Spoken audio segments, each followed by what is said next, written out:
აფხაზეთის ავტონომიური რესპუბლიკის მთავრობის 2015 წლის ზანგარიში მთავრობის თავმჯდომარის მოვალეობის შემსრულებელმა ვახტანგ ყოლბაიამ აფხაზეთის ავტონომიური რესპუბლიკის უმაღლეს საბჭოში წარადგინა. აფხაზეთის ავტონომიური რესპუბლიკის უმაღლესი საბჭოს თავმჯდომარემ გია გვაზავამ თავის გამოსვლაში აღნიშნა, რომ გასულ წელს ჩატარებულმა რეფორმებმა აფხაზეთის მთავრობასა და მის სტრუქტურებს ახლებული და ნოვატორული მიდგომებისკენ უბიძგა. თუმცა გამოიკვეთა ის კონკრეტული მიმართულებებიც, რომელზეც მუშაობა უნდა გაგრძელდეს და დაიხვეწოს. მსჯელობის საგანი გახდა ჰააგის სასამართლო, რომელიც იხილავს ყოფილი სამხრეთ ოსეთის ოლქის ტრაგედიას. პროცესის მიღმა კი რჩება 2008 წელს კოდორში მომხდარი მოვლენები.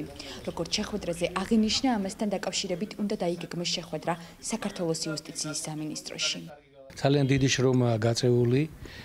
ბევრი საკითხი გადაწყვეტილია საკმაოდ მაღალ დონეზე, ვთქვათ, იგივე სოფლის მეურნეობის, ჯანდაცვის, კულტურა განათლება ძალიან კარგ ესე იგი დონეზეა აყვანილი.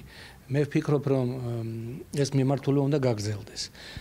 თუ წინათ არ ჯეროდათ, რომ საერთოდ რა შეჭირდება სოფლის მეურნეობა დეპარტამენტი აფხაზეთის სტრუქტურებსო, დღეს ვინც მოისმინდა ამას, დარწმუნდებოდა, რომ ეს აუცილებელია. დასაქმდა მრავალი ადამიანი, ეხმარებით გალის ტერიტორიაზე მცხოვრებ ადამიანებს, მრავალი ადამიანი, თუნდაც მე არ ვეხები დევნილთა აქ მყოფ დევნილთა პროგრამებს, იქიდან გადმოდის ეთნიკური აფხაზები და ღებულობენ ძალიან მაღალი დონის, ესე იგი, სამედიცინო მომსახურებობას. ყველა ამ საკითხში არის კიდე ისეთი ნიუანსები, რომლებიც ითხოვს დაკონკრეტებას.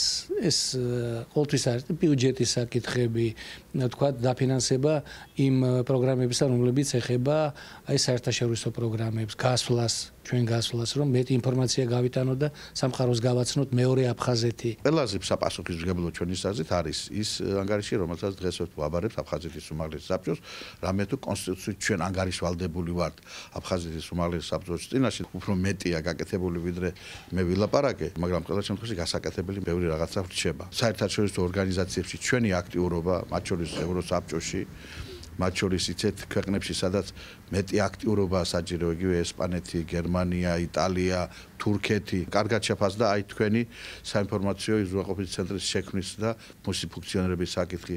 კარგი შეფასება აქვს ჩვენი მიერ დაფინანსებული ჟურნალების გამოსვლას, ეგ იალქანია, რიწა, აფქიო, ბავშვთა ჟურნალი.